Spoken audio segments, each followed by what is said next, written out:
Welcome, Cyclone hockey fans, to another exciting episode of the Murdoch Show. I'm your host, John Sears. Joining me, as always, Coach Murdoch. Coach, how you doing today? I'm doing good, man. Alive. Good weather out there, and it's good hockey weather too. Yeah, exciting stuff. It's nice to have this weather in October. So you bet. The longer, the better. But I'm sure snow's on its way. As always, it's always unpredictable in the Midwest. So, this show this week we got for you, Player of the Week, Corey Sellers is coming on the show later on. You bet. Big hitter on the team, and that got him the honors this week. Keeping Illinois honest, and he played really well. It's exciting. Good all-around game. Yeah, it's exciting stuff. We've got a recap of the Illinois game. We'll talk about University of Central Oklahoma, our road trip for this weekend, and we'll talk about some promotions when the Cyclones come back home. But before we get ahead of ourselves, why don't we play some highlights from this past weekend? That sounds good. Yep.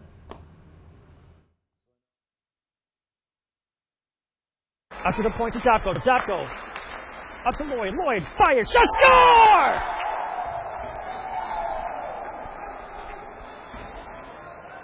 Clark and Cooper. Clark for Illinois, Cooper for Iowa State. But Cooper played a little better. He stopped all three goal scorers for Illinois. And Lloyd got the game winner, which made everybody feel pretty good at Illinois. Yeah, that's for sure. I know Cooper played pretty well throughout the game, and then he really turned it on the shootout. It was really impressive. You bet. He was real solid, playing real consistent. Playing pretty cool. Yeah, smooth. It was very smooth. We were playing some penalty shooter highlights. That's a save there from Cooper. He had one really good save. I think it was his second save. He got beat on his right side, was able to recover fast enough and block that right post. So it was impressive. Yep. It was great. Talking about game two, we had John Fable going in for 2 goals. Yes, it was a good defensive battle on the part of both teams, but John Fable stepped it up, with a shorthanded goal and then an empty net goal. Yeah. The first goal that we scored was a power play goal, so we felt pretty good about it. All 3 goals scored on special teams. Yeah, special teams are huge in that game. It's always great when you have the penalty kill team and the power play doing well. You bet. And it was a unique game, the second game on Saturday night, getting the shutout, despite the fact that Cooper, had a weaker moment and took a major penalty, a 5-minute major penalty. You have to serve it, even if you're a goaltender. Yeah. So while he's in the penalty box, Isman came in and played really well. So the game had to be a split shutout for each goaltender. So that'll be unique for the record books. Yeah, I know Kevin was talking about that as well this week. We've never, or at least I haven't, he hasn't either, seen something like that. So it's always nice when both goaltenders can chip in on a shutout. So we talked a little bit about before, but who were some standouts in that game? For the weekend, Trevor Lloyd, had an outstanding game on Friday night, and being player of the week the previous week, it was only fitting.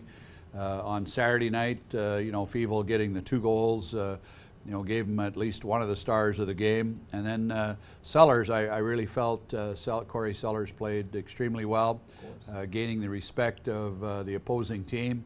Got to a point where they weren't excited about coming down his side of the ice, and got to a point where they had to keep their head up in the neutral zone because he's one of the better players, with the hip check and also the angle check, and keeps them honest. Yeah. So for a lot of these Cyclone fans that don't necessarily understand how big this sweep is, why don't we just let them know how this is huge, especially this early in the season. Yeah. Illinois has had a real strong program. They've won a couple of national championships, and it isn't as though we haven't swept them before, but it's been a while. And we kind of like getting a sweep at Illinois because their fans are fairly boisterous and they're pretty cocky. So it kind of made the crowd silent on Friday night when we scored to win the shootout, and then on Saturday night the same thing, not allowing any goals and getting a power play goal in the first period, and then the shorthanded goal and the empty net goal. Shorthanded in the third period was outstanding. It was a feel good. Made that 6-hour road trip seem shorter. Oh, I'm sure. John Fable's been able to find his way to score some shorthanded goals. He's become a part of his game almost. You bet. He's become very adept at penalty killing, but he's real solid on the power play as well. Of course. And of course, is in the best condition of his life, I believe. Yeah. With the morning workouts and the afternoon workouts, he's playing real well, playing real strong, and leaves it all on the ice. That's for sure. And I think he's not like John Fable wasn't great before, but I think he's just taken his game to another level this year. And You it's bet, really impressive. you bet. He's on still on the list for the World University Games, and I would have to say, after his actions, he's probably on the shorter list right now, playing really well. I would think so too. Now, we talked about it a little bit last weekend, but this week we'll talk a little bit more. Illinois has a very unique rink. They call it the pond. It's very wide, and Illinois seems to play really well, but I feel like our team plays very well there too. Yeah, I try to use a little psychology on our players. Hopefully not too many of them are watching tonight learning Murdoch's tricks of the trade, but whatever negative can happen, I try to tell the players it's to our advantage. The rink being 115 feet wide instead of 85 feet wide, that's 30 feet wider than a normal rink. A lot of people are intimidated by that. I said, hey, that's to our advantage. We're a skating team, and sure enough, we skated really well. Yeah. And the fans, hanging over the boards, I said, hey, if they, do stuff, say crazy things to you, that's to your advantage. And of course, on the road, it was our first road series of the year. Sometimes the officiating can be a bit unique, and it was Friday and Saturday. And I just told the players once again, it's to our advantage. Things like that are going to occur. So we did get to sing at the end of the second game. We only sing as a team if we sweep the opposing team, and Illinois is one of the favorite places of all the alumni, to get a sweep and be able to sing in that arena. Yeah, it was an exciting weekend and a huge success for the first road trip for the Cyclones. You bet. Feel real good about it. We're 8-0 right now, and even though the season's just getting started, it doesn't get any easier going ahead with some big games coming up. Central Oklahoma on the road, and Williston State coming in, national champions. It's one of 3 national champions that will play here in Ames this year. So lots of good hockey ahead, and just an absolute super start to the season, the first 4 weeks. Of course. All right, Cyclone hockey fans, we're going to take a quick break. Once we come back, Corey Sellers will join us here and talk about this week's performance. Stay tuned, Cyclone hockey fans. All right, welcome back, Cyclone hockey fans. Joining me, stay through the break, is me and Coach Murdoch. And then to our right, we have Player of the Week, Corey Sellers. Corey, thanks for being on the show. Oh, thank you. Yeah, no problem. We heard you played a great game this weekend. Yeah, not bad, I guess. Yeah. I mean, well, that's good. So tell us a little bit about yourself. What is your major? Where are you from? I'm a sophomore from Longwood, Florida, which is just north of Orlando. Okay. I'm studying kinesiology, doing the pre-physical therapy option. So. Okay. How do you like that so far? Yeah, I like it. So far, it's pretty interesting stuff. So, I enjoy it. That's good. How's the transition from Florida to here been? It's not bad. It's a bit different. It's colder. Yeah. A lot colder, but I don't know. I like it a lot. It's something new, so yeah. It's always good to have change. That's good. Do you have a favorite hockey team? Yeah, I'm actually a Chicago fan. I lived in Chicago for a while, so it's kind of my favorite team. I'm from Chicago too, yeah. So yeah, it's exciting stuff. Yeah. Coach, what stood out to you, Corey, when you were recruiting him? He's been on board with us just starting his second season, and I ran a hockey school up in Northern Ontario for several summers, and so I've kept contact up in Sundridge, North Bay area, and some of the coaches up there, and that helped us get JP Kazak here. Okay. And JP said, hey, you ought to get this Corey Sellers guy. He's got a great shot. He hits big time, and he's just a good hard worker all the time. And sure enough, we got him here. He labored through the first year, was very coachable, got excellent grades, and those two together are a good combination for Coach Murdoch. That's for sure. Corey, what brought you to Iowa State? What made you want to come here? Oh, same thing. Playing with JP, I talked to him a lot throughout that last year of my junior career, and I was looking at schools, and the hockey program here was awesome. The academics, that was a real big thing, and I kind of wanted to go to a big school. So I really liked just the whole thing, the academics, hockey, the whole package was great. So it's a good fit. Yeah, it was kind of my deciding factor, I guess. Okay. A couple weeks ago, you scored your first goal as a Cyclone. How was that? Yeah, it's pretty exciting. And yeah. I wish it would have been last year, but yeah. What can you do, I guess? That's okay. Had a great chance and put it in. That's all that matters. So that's exciting stuff. Yeah. What was your take on the Illinois series this weekend? I thought that was a great start. I mean, I was a little nervous going in there because I know the team they have, especially they're a good team, and they have the big ice there. They use that to their advantage. So I was kind of nervous to see how they were going to be, but we have a real good team, I think. Yeah. And I thought that's awesome to get, especially get the sweep there this early. Makes a statement. So. How did the team respond to their first, first away game on their first travel days? I thought everyone took it pretty seriously. Everyone was well prepared, and I don't know. I'm excited to see how our next road trips go now because we got a good team, I think. Yeah, I think so too.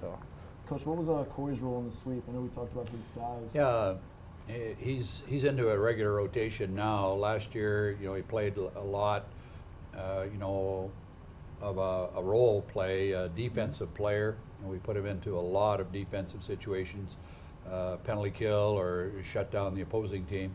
This year we've got him with a unit that's a little bit more offensive minded, and he's with the most valuable defenseman from last season, Antti Alanto. So the two together I think are a great combination. Antti moves the puck very well, and Corey hits anything wearing an opposing jersey, no matter where it's at. And that combination together has been clicking real well. I've been real pleased with it. Yeah. What's it like been playing with Antti on the ice? Oh, I like it because I can pretty much stay back and let him do his thing. he's a really skilled player, so like letting him just go, and all I have to do is watch his back. It's nice. I'm sure it makes life a lot easier. Yeah, it's awesome. I like it a lot. So. What do you think when he finds his way through the defense and takes a shot up? He seems like he's always trying to go coast to coast. Oh yeah, it's whenever he gets the puck on a stick, it's always scary. He always has a shot at scoring, so I just try to feed him as much as I can and let him do his thing. Yeah. So, Coach, what do you think Corey's fit is with his team, leadership-wise? Yeah, I think the guys like him being on our team rather than the opposing team. Sure. Because of the big hits. I heard him affectionately referred to last weekend as the Pronger of Iowa State. Because Pronger was, when the puck dropped, he was a pretty mean guy. And I see Sellers not being bad mean, but just got enough of an edge that, if a guy's still moving, you may as well knock him down. He checks well. He finishes his checks. At the same time, he's handling the puck real well. I like how he's handling it this fall. He can break it out of the zone very easily. Yeah. Even if he knows he's going to be hit, he'll still move the puck to a winger and take the check. And often the guy ends up getting hurt himself trying to check Corey. He's a big person on the ice, and we like that. We're considered one of the bigger teams in the Central States League and the ACHA last year and again this year. So I like that we've got size, but he moves really well. He's quick. He's got good hands. He's got good vision of the whole ice, and has a good feel for things. Yeah, it's always nice when you can have a big guy that can also do other things. So you bet. It's huge. What was your take on the atmosphere at Illinois? They always seem to have just a little bit different of a. Yeah, it's a hard rink to play in just because of the size. First of all, they're used to it. They skate on it every day, and then on top of that, they have the fans. Their fans sit right above you and just. Like they're relentless. Yeah, I'll let you know. But it's it's fun. It gets everyone fired up because everyone wants to beat them more. You know what I mean? So it's fun atmosphere. Yeah, it's exciting stuff. Yeah. All right, Cyclone hockey fans, we're going to take another quick break. When we come back, we'll preview our University of Central Oklahoma games this weekend. Stay tuned. Welcome back to the Al Murdoch Show. As we were talking about, leaving before break, we were talking about how we're going to preview the University of Central Oklahoma games this weekend. Coach, Central Oklahoma's upset some good teams this year. Oh, you bet. They're a real sound program. McAllister is their coach, Craig McAllister. He does a great job, and he's had probably one of the top recruiting classes of the year. So we'll have our hands full down there. They play a very physical game, similar to us. They have an excellent power play. Their penalty killing unit is real quick. So we need to be prepared to go in there. It's not an easy place to play, but we owe them. They came into our place last year and beat us in an overtime shootout, and then we beat them the next night. But when we went down to Oklahoma, they we let them off the hook. We were leading going into the third period, and they came back and beat us. So we owe them for the couple of losses from last year, and I think we're going to be prepared. It's still early in the season yet, but I think we're going to be fairly well prepared. It's the second road trip. It's not like it's the first one. Oklahoma City's not a bad place to go. We'll have good accommodations and good food while we're there. Yeah. The guys are accustomed to the bus already. As a matter of fact, I think they kind of like the bus because it's got a satellite dish, and so That's what I they get saw. live sports feed, and they got to watch the Sharks play on the way back from Illinois. Okay. So looking forward to a good weekend in Central Oklahoma. Yeah. Corey, what's your take on Central Oklahoma? Oh yeah, I'm pretty excited for that. Like Coach said, I think they beat us twice last year, and that's 2 wins I feel like we should have had. But so everyone's gonna be looking for revenge. I feel like so. Hopefully, we'll come out with 2 wins this weekend. Yeah. What's the game plan against Central Oklahoma, Coach? Just play physical? Yeah, I think we'll come at them real hard with 4 lines. We're healthy right now. We really don't have any injuries to speak of, and the guys are still working real hard with morning workouts in the weight room and the spin cycles, and we're doing some yoga this year, which seems to keep the guys flexible and keeps their mind focused in the right direction. Spin cycles I like because I think it just gives us a few extra seconds in each shift, better than the opponent in our aerobic conditioning. And on the ice, we've got 2 assistant coaches this year, along with myself. Sometimes I can just cruise around out on the ice during practice and let them do their thing. Our coaching staff has a meeting every day, bright and early in the morning. We go over the practice plan for the day, the lineup for the day. So I feel we're as organized as any team in the country, and probably more organized than most. Our power play's been clicking along right at about 90%. Our penalty kill is very good too, 28-29%. So I'd like to keep those up there at that high level and keep things rolling. Yeah. Corey, what do you think of the workouts you guys have been doing? Oh, I think they're great.